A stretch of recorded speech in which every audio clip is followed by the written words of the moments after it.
So in this video, I'm going to be showing you how you can schedule messages on your iPhone. So of course, we're going to open up the Messages app like that. And of course, it only works in iMessage where you have all of the features like read receipts and so on, right?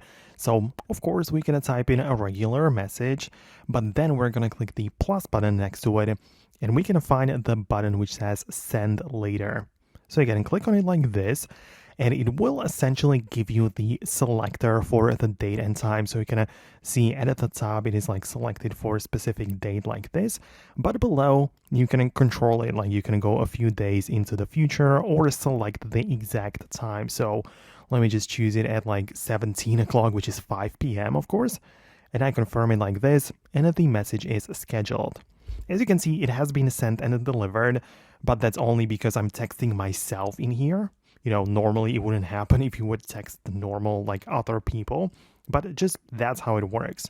So of course you can apply it to other things as well. Like you can see that I can enable the send later and also import like a photo, right? And I can choose that this image also is going to be sent at like a specific date in the future as well as time.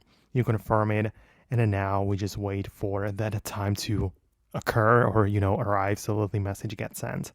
Of course, before it happens, you can also change it or edit the time, right? So as you can see, you have the date information at the top, so you can click it and you can send the message now or change the date and the time or delete the message. So that's how it would work. You can see that it got sent and delivered, again, because I'm texting myself, but that's how it works. Subscribe for more tips and videos like this one, and I'll see you later.